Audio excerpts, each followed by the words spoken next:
ya veis que tiene muy buen uso en arte, ¿no? En general, así que es un formato que se utiliza mucho y en fotografía se usa mucho. Así que tenemos un formato cuadrado. A mí me llamó la atención cuando la gente ve la obra, me dice, ¿qué es esa línea blanca y sobre todo esa especie de mantecao que está ahí, ¿no? Que sería esto. Inmediatamente me lo dicen, ¿no? Entonces, si hay detalles en toda la obra, ¿no? Pues no, eso. Y entonces, preparando esta charla, a mí se me ocurrió decir, oye, a ver si va a tener algo que ver con el rectángulo áureo, ¿no? Todo esto, ¿no? Y entonces le puse el rectángulo áureo y veis que la línea guarda proporción el lado derecho respecto al lado izquierdo en esa proporción áurea. Y si en lugar de colocar el rectángulo áureo ahí, lo colocamos vertical, hay una proporción desde la parte de arriba al mantecao que es proporcional al mantecao a la parte de abajo. Yo eso no lo he hecho intencionadamente, ¿eh? Queda bien en la charla, pero yo no lo he hecho intencionadamente. Pero lo que ocurre es que tengo la sensación que cuando componemos y nuestro cerebro intenta buscar una composición que sea la composición más bella, la que mejor resultado tiene. Así que lo hacemos inconscientemente. Y probablemente cuanto más educados estamos, pues más interesante resulta la cosa. Bueno, dentro de esta idea, estamos en el Renacimiento, hemos visto a Leonardo, hemos visto a el hombre de Vitruvio que está aquí, y ahora tenemos que presentar a este señor, que es Lucas Pacioli.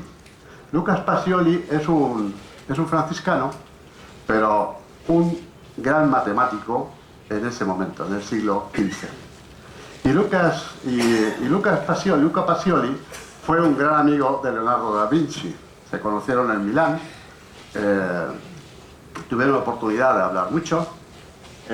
Lucas Pacioli ya había hecho un libro de matemáticas, la suma aritmética o algo así, me parece recordar. No hay mucho caso, pero... Perfecto.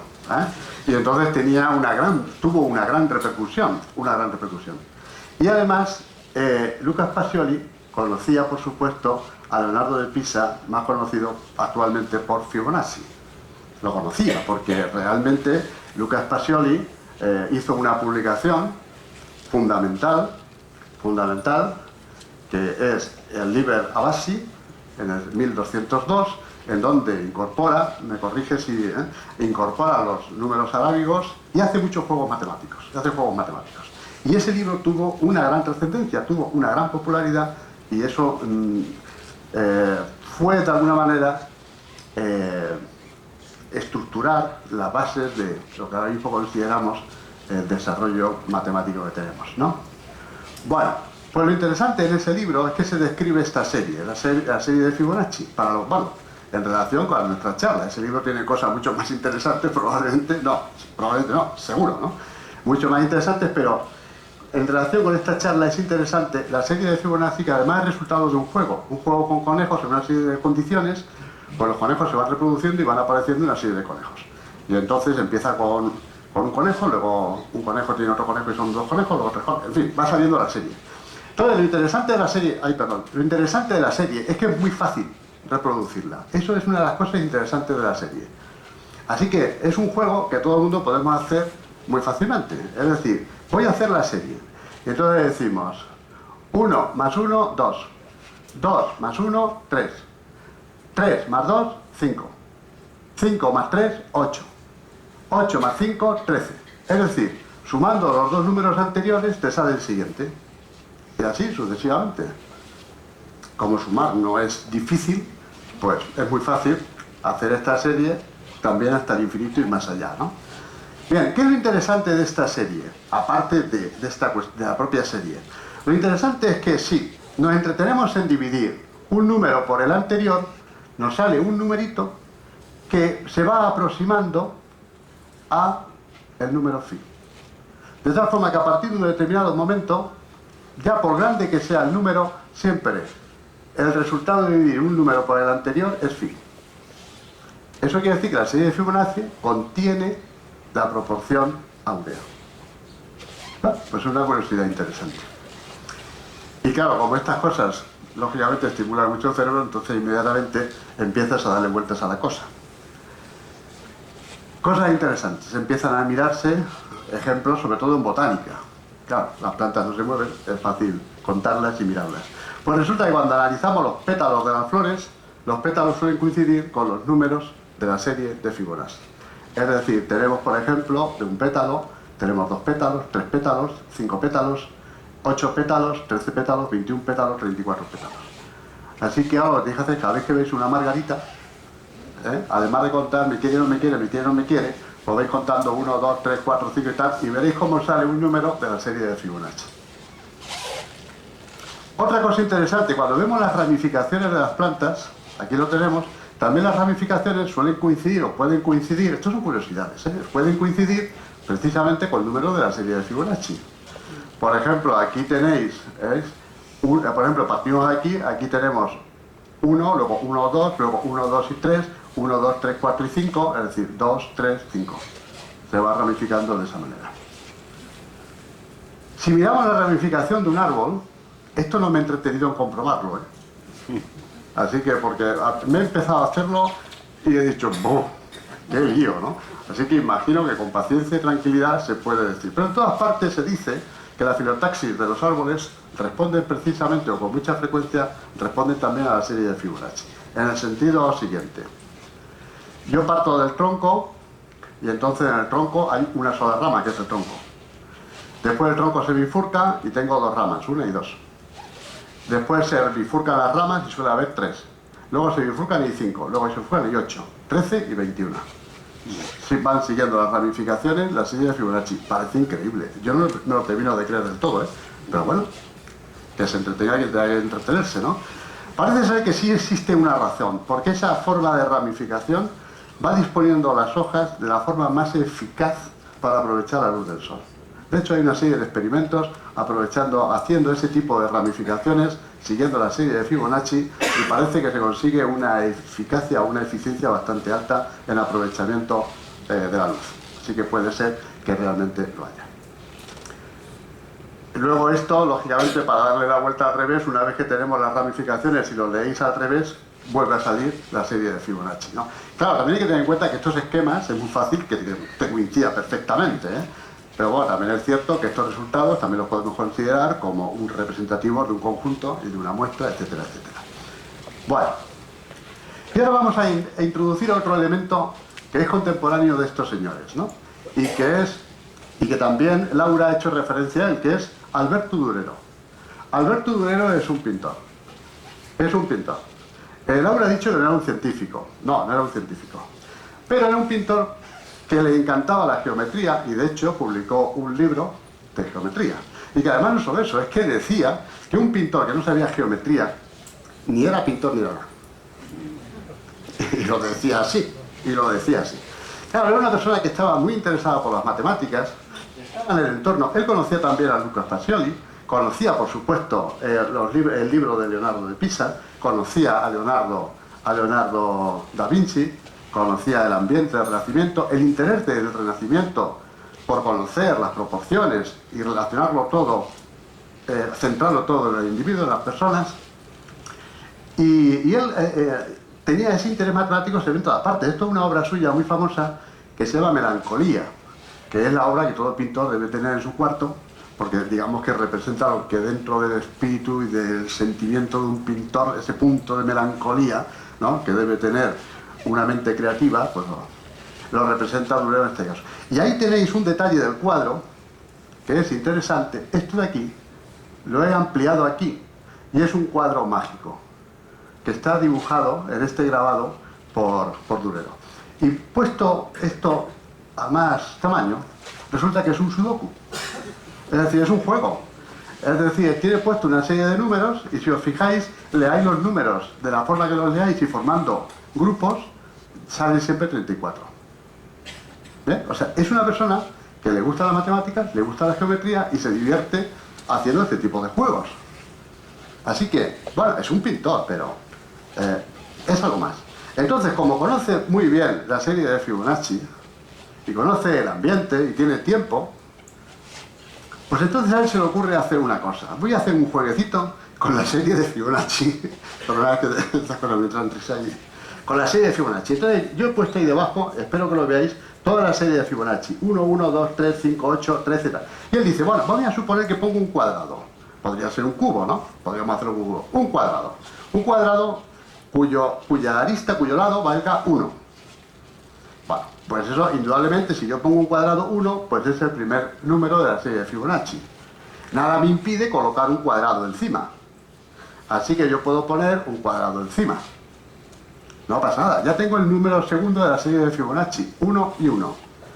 Ahora, si yo quiero dibujar un cuadrado al lado de estos dos, tendrá que ser un cuadrado de lado 2, porque si no se me queda cojo.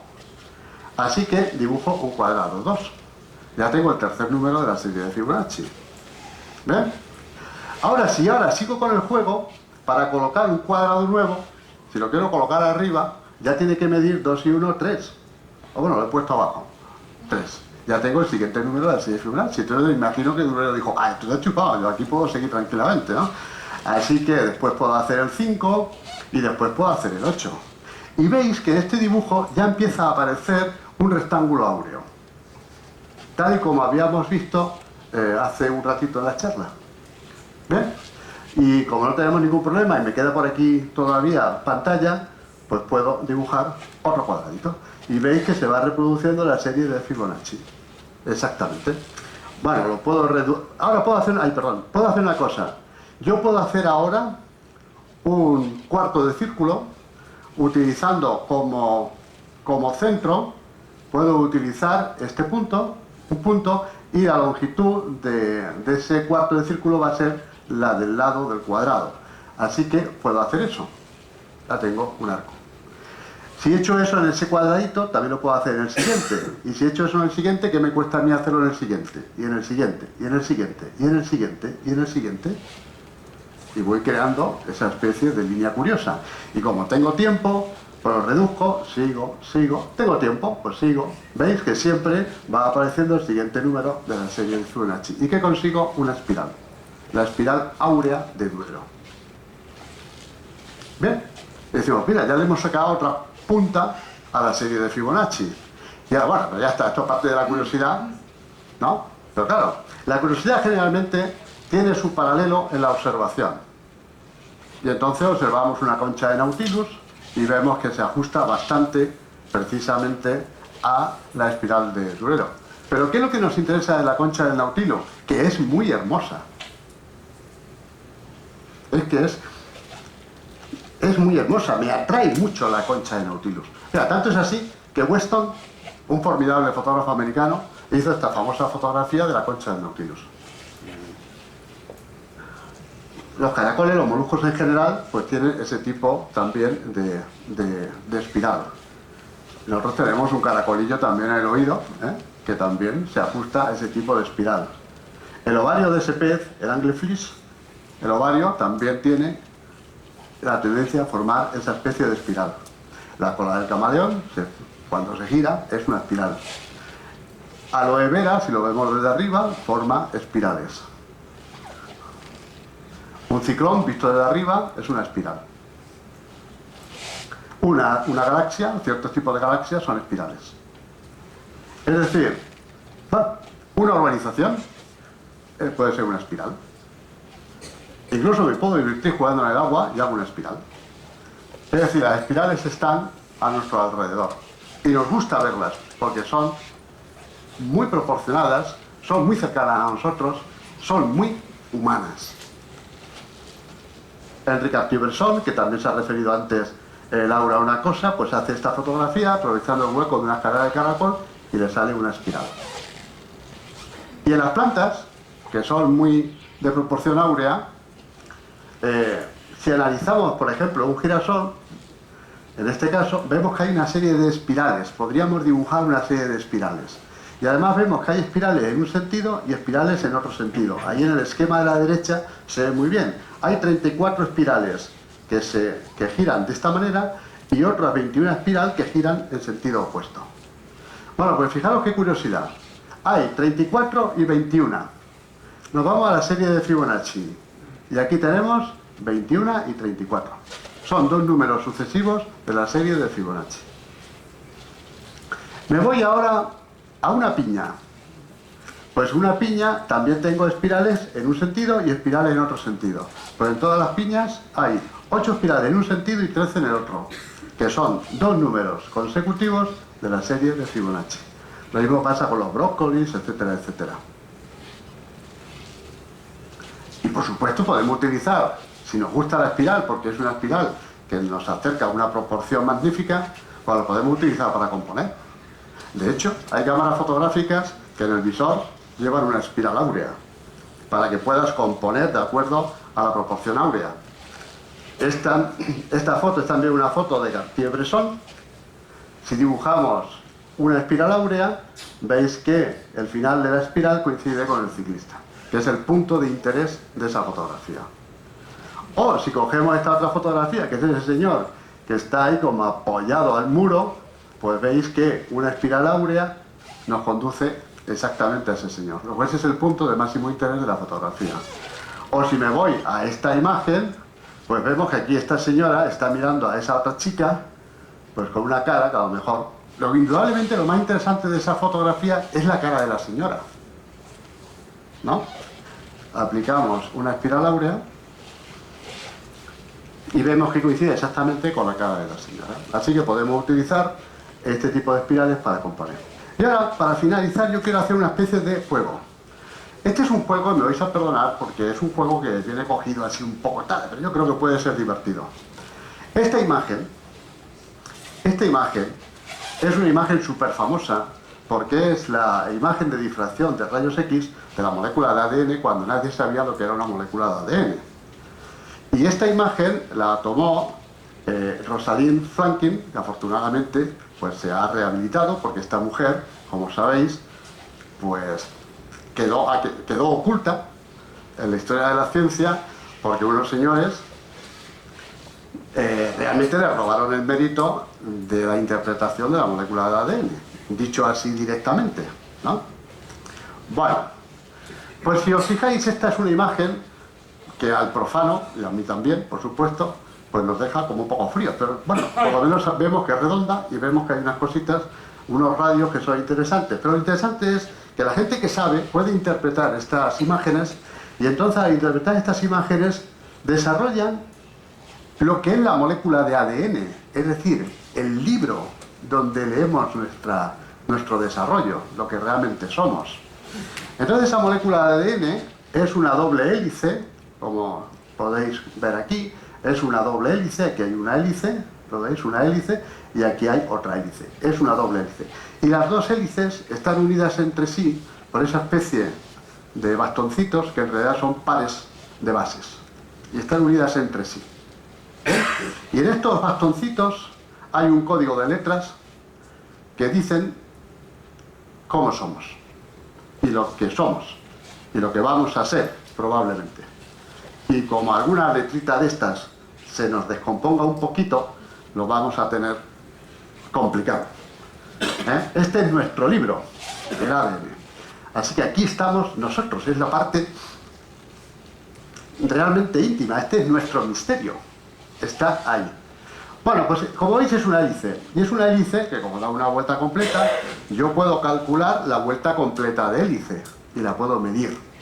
Entonces, si os fijáis, la vuelta completa de hélice, ahí donde tengo el cursor, son 34 Armstrong. Bueno, es un número, 34. En realidad la distancia que se puede medir fácilmente del surco mayor al surco mayor de nuevo, es decir, una vuelta completa, 34 Armstrong. Como veis, luego hay un surco menor. Entonces podemos hacer una distancia surco mayor, surco menor, surco menor, surco mayor, y luego repetimos. La distancia surco mayor menor es 22, surco menor mayor es 12, y en total 34. Y ahora me voy a la serie de Fibonacci, porque aquí tengo tres números, el 12, el 22 y el 34. Mirad, y 13, 21, 34. Y casi, casi. No me digáis que no es interesante la cosa.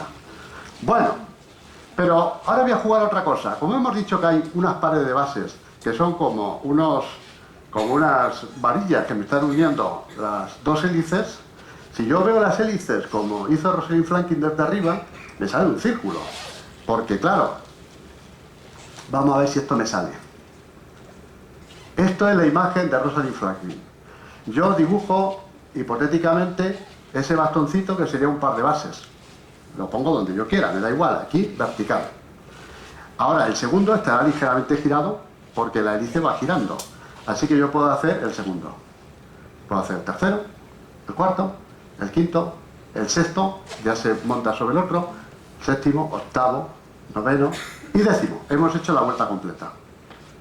Estoy diciendo que esto es un juego, por favor dejadlo como juego. Vale, fijaros lo que tenemos ahí. Tenemos 10 puntos en ese círculo.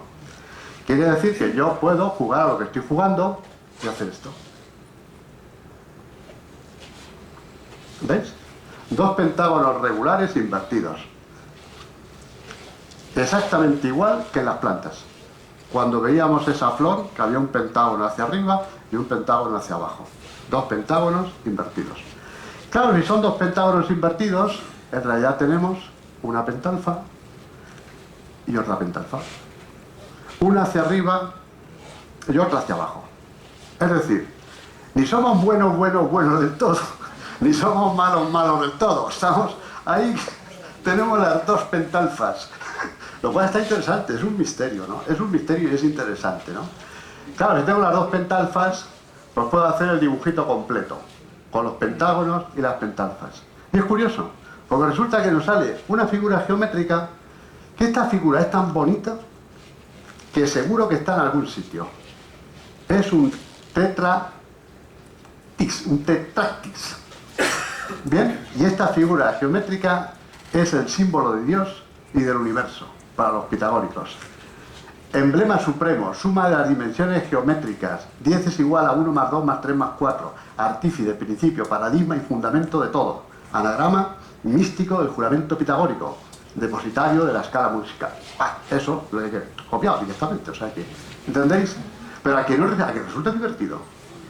Resulta divertido. Bueno, pues espero que hayáis disfrutado. Muchas gracias por vuestra atención. Teníamos que empezar y terminar lo mismo. Gracias.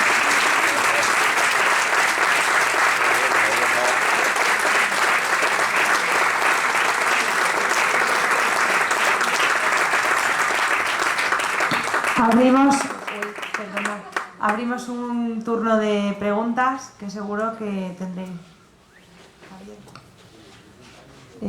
Tenemos un micrófono para poder... Aprovechando este silencio, el día 13, miércoles, tenemos la segunda conferencia del ciclo que nos la va a impartir el doctor Florencio Monge sobre las enfermedades del rostro en las obras de arte clásicas. Entonces es una conferencia también que va a estar súper bien. Entonces ya... ¿No tenemos? Bueno, pues yo tengo a voz en... No hay problema. Bueno, Pedro, yo no voy a debatirte ni siquiera preguntarte sobre lo que has expuesto ahí. Me gusta más hacerlo tomando una cerveza luego y no molestando al personal. Lógicamente, el tema de la belleza enfocado desde el punto de vista, como tú lo has enfocado, es totalmente científico, ¿no? O sea, yo puedo sacar rectángulos áureos aquí, en este salón. Porque la belleza siempre es una aspiración, es un ideal. ¿Me entiendes? Y entonces, claro que está relacionado con la geometría, claro que está relacionado con las matemáticas, porque desde los pitagóricos se ha aspirado desde los griegos a eso, a enfocar el arte y mirarlo desde una manera pues totalmente dentro de lo que es la estética de las proporciones y dentro de lo que es la geometría, porque era más fácil. Así, la naturaleza también lo hace. La naturaleza ha sacado fotos ahí de flores, pero esas flores no son ni pentagonales, ni simétricas, ni nada. La naturaleza no hace cosas simétricas por todo el resto del mundo, ni siquiera nosotros somos simétricos. Tendemos a la simetría. Y decimos que somos más bellos cuanto más simétricos somos, pero no lo somos, no hay una simetría perfecta en el cuerpo. Con respecto a las pirámides de Egipto, en las pirámides de Egipto se ha hablado de todo, hasta Eric von Däniken dice que son captadores de energía para extraterrestres, que los egipcios conocían el número pi. Como no vas a conocer el número pi si medían con un rodillo? la longitud del la longitud de la circunferencia está relacionada con el número pi, porque es 2 pies. Pero bueno, estas son cosas en las que mira, hasta en la Gioconda de Leonardo da Vinci se han encontrado números áureos en el ojo. No voy a entrar en ese tema, que si quieres, luego comentamos 30.000 ejemplos más, como la serie Estrógera de Bógira, esa que has presentado ahí en las piñas, en los girasoles, y en la naturaleza se vale de eso pues, para captar mejor la energía solar. Está claro, porque la naturaleza tiende a la perfección, tiende al mayor rendimiento para satisfacerse más.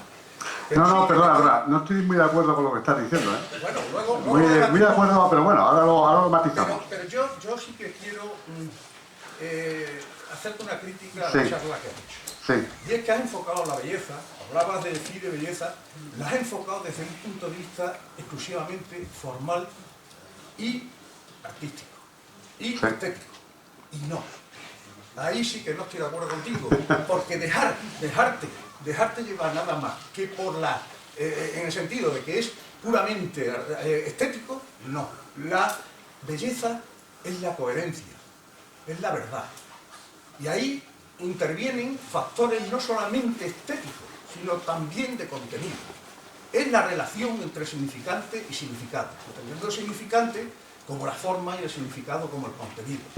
Es la relación entre la coherencia, si lo quieres aplicar al arte, entre la coherencia de cualquier artista. Sí. La coherencia que viene dada por esa fidelidad entre lo que es la idea, el proceso y el resultado de la obra. La coherencia es la verdad, y la verdad es la belleza. Pero Javier, ya desde la época de Platón... perdona. ¿sí?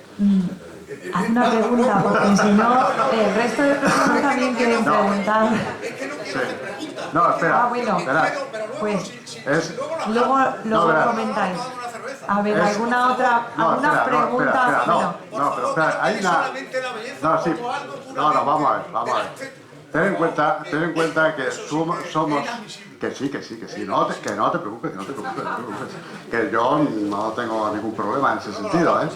Es decir, hay dos cosas. Tú has dicho que la naturaleza hace... No. Es decir, nosotros interpretamos, nosotros somos sujetos producto de la naturaleza. Es decir, nosotros hacemos eso que decimos que es hermoso porque nos parecemos hermosos. Si nos miráramos desde el punto de vista de otro organismo, seguramente cambiaría totalmente ese canon. Eso es importante. De hecho, como nos parecemos hermosos porque nos gustamos, es que nos gustamos, y eso está bien, es que nos gustamos, pues entonces intentamos proyectar en nuestros edificios esas proporciones que son nuestras proporciones. Si no fuéramos como somos, no lo haríamos de esa manera. Así que no es que la naturaleza haga algo buscando esa belleza, no, es que la naturaleza es la naturaleza que conocemos. La belleza que conocemos es la que conocemos, no conocemos otra. Así que esa es una cosa importante. Y segundo, hombre, por supuesto, yo no he querido definir la belleza, ni he querido decir que la obra de arte tenga que responder necesariamente a este patrón. Esto es una charla que dura 1 hora. Lo que tú estás proponiendo es otra charla, pero podemos hablar también de eso, o sea que podemos hacerlo, ¿no? De hecho, sería muy interesante. Son dos cosas diferentes. Somos esclavos del tiempo. Venga, otra pregunta. Dime, Ramón. Antes que nada me acabas de crear un problema. Ahora voy a estar con el compadre mirando a decir. Pero es verdad que siempre hay algo que te molesta en una obra o que te agrada en una obra donde tú enfocas, y ahora me toca comprobar si efectivamente coincide con esas proporciones. Por otro lado, que me había interesado muchísimo. Me había interesado alguna vez, pero había tenido pereza para profundizar un poquito más en el libro. Yo creo que efectivamente hay unas proporciones que van con nuestro patrón de belleza. Claro. Y solamente decir eso. Yo creo que sí que hay unas proporciones que van con nuestro patrón de belleza. Tú no las has enfocado con el número phi, será el número phi. Alguno de mis alumnos decía, si no se te ocurre una genialidad, por lo menos que esté proporcionado. O sea que, una genialidad. Y a lo que decía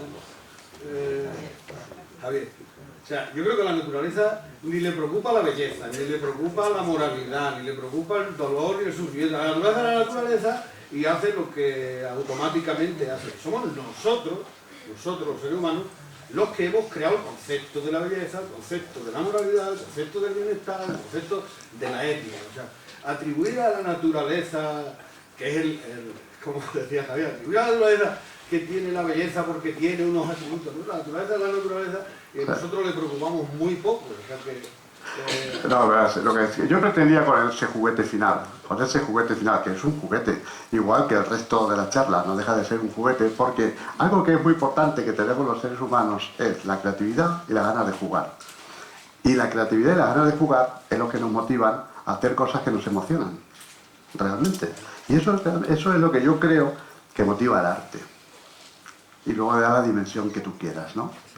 Así que es un juguete. Entonces yo en ese último juguete, fijaros que hay una cosa, hay un elemento común en todos los seres vivos, plantas y animales, que es el ADN. Lo que yo quería de alguna manera decir, como punto de reflexión, es que probablemente somos lo que somos como consecuencia de que compartimos el ADN. Si el ADN tiene una determinada estructura y unos determinados condicionantes, somos en función de esos condicionantes. Cuando conozcamos a algún extraterrestre, que podamos hablar con él, porque el problema es que no podemos hablar con las plantas ni podemos hablar con los animales, pero es que nos parecemos. Así que no me sirven. Pero si pudiéramos encontrar un extraterrestre con el que pudiéramos hablar y fuera distinto, podríamos aprender muchas cosas sobre este tipo de cosas. No estaría condicionado de la forma que estamos nosotros condicionados. Pero que es un juguete, que no os preocupéis. Podéis seguir creando y trabajando sin... E incluso os voy a decir más, cuando, por ejemplo, lo que tú decías es muy interesante. Cuando tú estás componiendo, porque realmente cuando hacemos una obra, o por lo menos yo lo siento así, estás componiendo, estás colocando cosas en un espacio plano, en un espacio de 3 dimensiones, estás componiendo y estás quitando y poniendo, ¿no? Y llega un momento, yo creo que eso nos ha pasado a todos, que no puedes quitar nada. Quitas algo y lo fastidiaste, ¿sí o no? Opones y lo fastidiaste, exactamente. Entonces, luego puedes hacer un análisis sobre eso. Por ejemplo, este ejemplo que yo he puesto del mantecao es porque me llamaba la atención, porque a mucha gente le gustaba esa obra, y a mí me gustaban más otras, pero ¡pum!, todo el mundo con el mantecao. Todo el mundo con el mantecao. Digo, ¿y por qué tiene tanto interés la gente en el mantecao? No es un mantecao, por cierto, ¿eh? ¿Por qué? Y entonces se me ocurrió ver si compositivamente había algún elemento que pudiese atraer especialmente la atención. Que a lo mejor en una obra que es una abstracción, en donde no hay unos puntos de referencia tan claros, pues es más difícil establecerlos. Dime. No, yo aportar una pequeñísima idea. La publicidad esto lo tiene increíblemente estudiado. Si ya la aplicación práctica, tú has, de un modo realmente hermoso, visto sobre tejas arriba, pero tejitas abajo, la publicidad, si miramos toda la fotografía publicitaria, todas las imágenes publicitarias, el cartelismo, tal, están centradas a 2 tercios, 1 tercio, y ese rectángulo que tú pones, en cualquier imagen publicitaria, es que está pagado para que sea así. Y es realmente lo que nos atrae, y el ejemplo más paradigmático es una hoja absolutamente en blanco, nada más con unas pequeñas letras de una marca, pero puestas en el sitio exacto de los 2 tercios y 1 tercio al centrado, que saltan, o sea, saltan solas, y el resto está en blanco. Sí, sí. Por eso digo que no, la aplicación... Eso es absolutamente cierto. Tú estás componiendo, y salvo algunas composiciones que colocas en el centro, lo primero que te dice una persona que tenga experiencia es que no coloques el sujeto de interés justo en el centro, sino que no, esa fotografía enseguida nos lo enseña, no, pon al que sea un poquito hacia la izquierda, y lo vas colocando hacia la izquierda, lo vas colocando a la derecha, y al final lo colocas en el punto de interés. Sí. La F de Facebook, no sé si la habéis visto, la F de Facebook no está en medio, está centrada a la derecha justo y salta bien. Sí, o sea, que está perfectamente, podría estar al centro, pero se vería muchísimo menos que la F a la derecha. Cuando lo veáis en vuestros móviles, mirad cómo está puesta la F y es la marca de Toyota, es que, claro, te puedes entender aquí, pero la marca de Toyota está hecha con el rectángulo áureo, exactamente. Es decir, se ajusta exactamente al rectángulo áureo. Lo que yo decía de las estrellitas en las cervezas y tal, es que es un punto de atracción, ¿eh? Es que te atraen las estrellitas. Es decir, y todo lo que es el marketing está hecho para que compres. Es decir, está hecho para atraerte. Luego, en efecto, te atrae lo que te resulta próximo. Por eso Vitruvio, por eso Leonardo, por eso Pacioli, por eso los hombres del Renacimiento pensaban que esas proporciones que son nuestras eran las que más nos atraían. Y por eso las usaban, porque componían en función de esas proporciones. Luego ocurre que el hombre tiene la pentalza para arriba y la pentalza para abajo, ¿no? El ser humano, ¿no? Así que tenemos tendencia a la contradicción y tenemos tendencia al contrapunto. De tal forma que cuando tenemos una serie o una línea de trabajo determinada, siempre hay alguien que quiere buscar el contrapunto. Y eso es útil y es importante. Y el contrapunto puede ser intentar hacer una composición que no se ajuste a la composición. Bueno, pues eso está bien. Es una aportación interesante. El arte contemporáneo está lleno de contrapuntos, que son interesantes. Lo que ocurre es que luego ves a Pierre Mondrian y dices, oye, tío, lo interesante que resulta, y está todo lleno de cuadraditos, lleno de rectangulitos. Yo no he tenido paciencia para tanto, ¿no? Pero dices, ¿por qué ese cuadro de Pierre Mondrian me gusta tanto y este, que son también rectangulitos, no me gusta tanto? Y dices, será por el color. Lo pones en gris y dices, ¿por qué será? Oye, y es que ese de Pierre Mondrian se ajusta más al rectángulo áureo. Va cruzando rectángulos áureos, luego empieza a disimularlos y es un lío, ¿no? Pero bueno, ¿qué quiero decir? Que son técnicas, pero que no hay, por supuesto, que seguirlo. Y además yo creo que casi ningún artista está pensando en hacer, sino que es que luego no sale.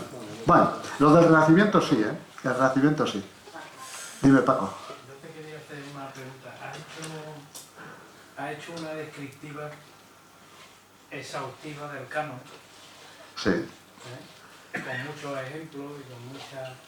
Pero yo creo que falta, que no sé si existe, falta una conclusión que evidentemente tiene que estar relacionada con nuestra fisiología. Es decir, el canon, que nos atrae tanto, nos atrae por algo y tiene que tener seguro una conexión con el funcionamiento de nuestro sistema nervioso, para que de alguna forma encontremos ese equilibrio que nos atrae. ¿Hay alguna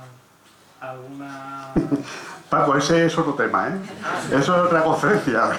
Claro, es decir, ¿hay algo o no hay? es decir, ¿qué es lo que vamos a ver, tiene que haber, Paco? Es decir, nosotros nos sentimos satisfechos cuando vemos algo hermoso, ¿no? Es que nos sentimos satisfechos, es que anhelamos la hermosura, ¿no? Son emociones. Sí, llámalo como quieras. El caso es cuando tú ves algo hermoso, tú lo sientes como hermoso. Te llega directamente, tú lo percibes directamente. Luego, si lo percibes directamente, y nosotros somos muchas cosas, entre otras, somos química, y somos fisiología, y somos etcétera, etcétera, quiere decir que hay una convulsión general, y esa convulsión general te produce ese estado. Ahora, eso es otro tema, ¿no? Eso para otro día, Dime. Una pequeña puntualización. Yo creo que es evidente que la simetría está imbricada completamente con la vida, incluso desde sus comienzos. Primero la celulitis, eso ahí había simetría. Y la simetría forma parte de del fenómeno vital, pero inseparablemente. De hecho, por ejemplo, estamos hablando reconocemos como bello lo simétrico. Y hay un montón de estudios que, por ejemplo, el atractivo sexual entre hombres y mujeres, el elemento fundamental es la simetría. Sí. He dicho esos estudios que hacen los americanos en las universidades, que cogen un grupo de chicas y le empiezan a enseñar fotos de chicos con distintos jefes de simetría y... Sí. Bueno, yo es que estoy de acuerdo, porque yo de hecho, una vez, uno de los proyectos que ha mencionado Laura se llamaba ADOC, y ADOC se basaba en la simetría. Es decir, yo quería presentar un proyecto creativo, en donde rigurosamente hubiese simetría. Y era tan rigurosa la cosa, que en realidad lo que hacía es, tenía una imagen, y la invertía, y la pegaba al lado. O sea, era la misma imagen, por lo tanto, era totalmente simétrica, ¿no? Al final resultaron unos objetos simétricos que se podían reconocer como objetos, no eran paneles simétricos, no era una alfombra, sino eran objetos simétricos que resultaban muy atractivos. Muy atractivos. Y estoy seguro que un factor muy importante de ese objeto, aparte del color, aparte de lo que sea, porque aquí no hay composición, aquí era el objeto, era la simetría del objeto.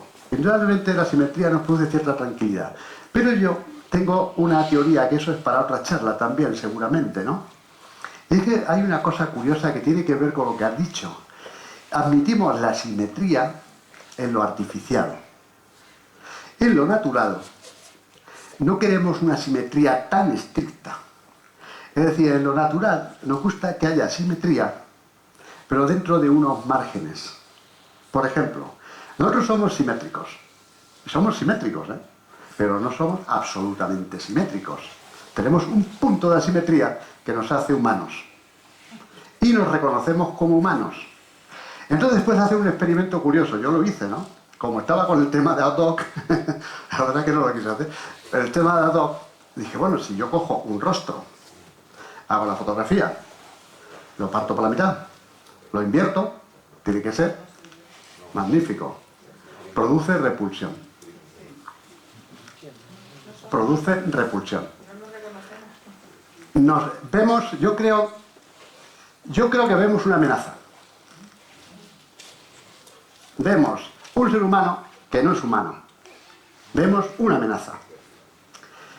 Y claro, hay una parte importante, y es que nuestro cerebro está pensado para sobrevivir. Así que nuestro cerebro percibe con mucha atención lo que son amenazas. Un puchero simétrico no es una amenaza. Es hermoso porque forma parte de la simetría.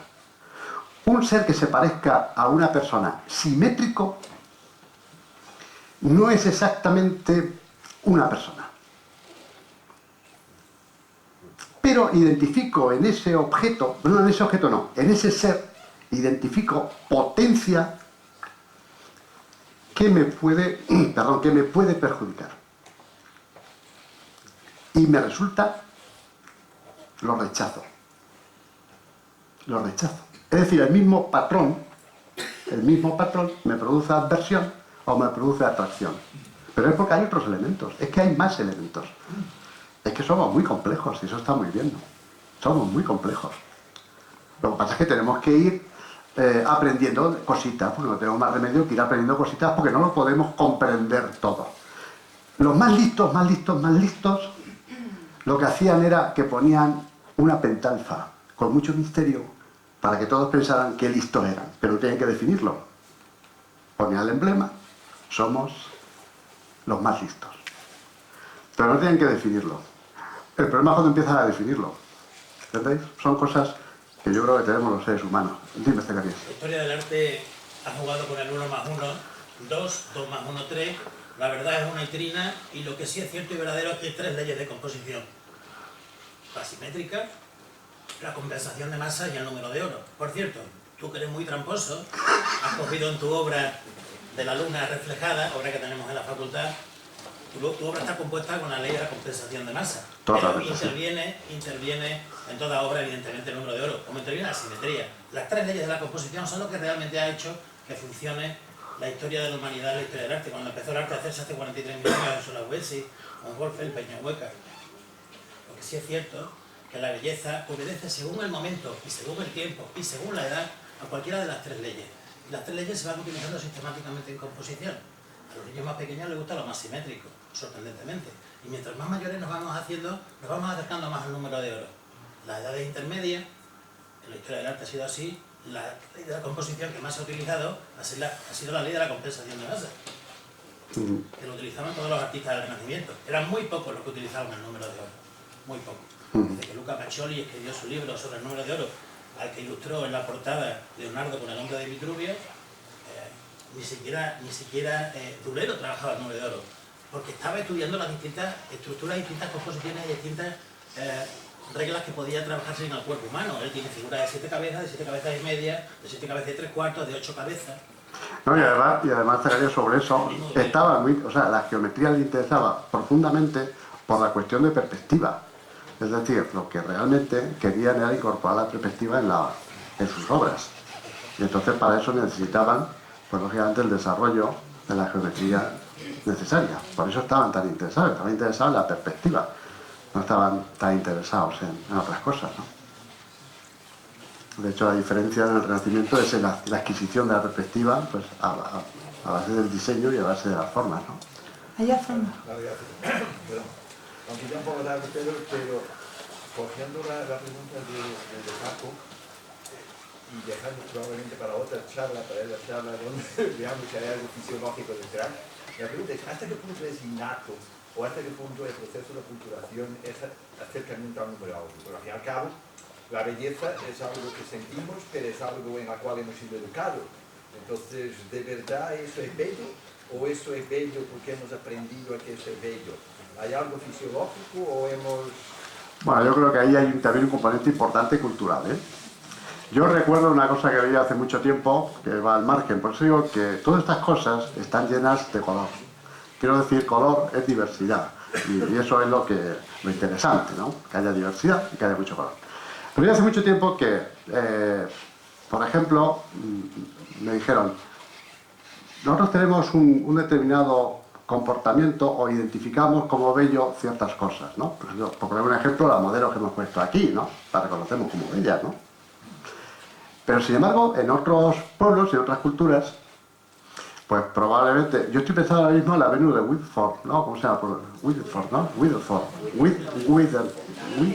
Widendorf. Bueno, la gorda esta, ¿no?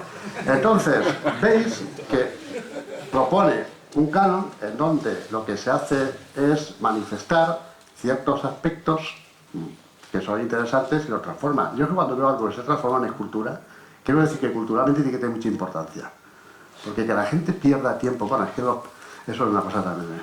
Una cosa que se me ha olvidado decir, perdona que lo voy a decir ahora, es que una de las cosas que más gracia me hace de esta charla, que como digo es un divertimento, una cosa que me divierte de esta cosa es lo del número irracional. Es que no me digáis que no tiene gracia a los matemáticos llamarle irracional al número, ¿no? Irracional. Y que además sea el número irracional sea el número áureo y sea el número al que se basan los artistas, que son seres irracionales.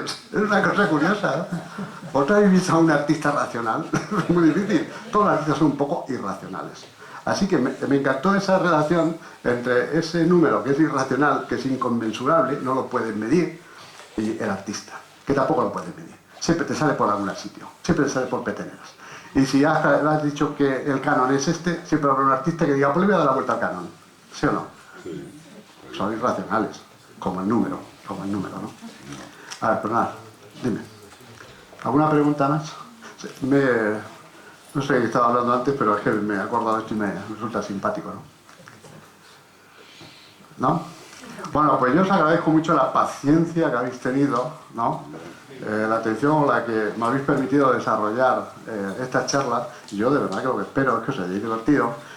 Espero que no os compréis el compás áureo, lo espero profundamente, y espero que os divertáis con las obras de arte si realmente os emocionan, sin preocuparos demasiado si se ajustan o no se ajustan exactamente al número de oro, aunque si os preocupáis un poco veréis que algo se ajustan, algo se ajustan. Dime, Zacarías, perdón. Dile a la audiencia que mañana inauguras una exposición a las 8, donde tienes obras. Ah, bueno, pero si tú eres el organizador, dilo tú. Bueno, ¿dónde es en el siglo XXI, a las 8, es una colectiva, y además una colectiva que tiene una finalidad benéfica, porque las obras se ponen a disposición de la gente y lo que se recolecte va para la Prosuba. Entonces yo creo que es interesante, las obras van a salir a un precio que yo voy a comprarme la mía, me la voy a comprar directamente a partir de 150, y yo creo que merece la pena. Podéis acercaros y os vais a divertir también, ¿no? Gracias, Zacarías. Muy bien, pues muchas gracias.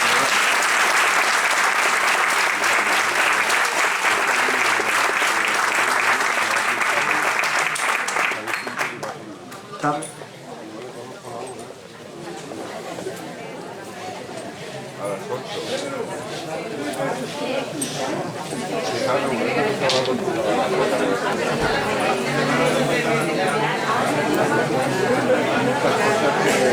Gracias.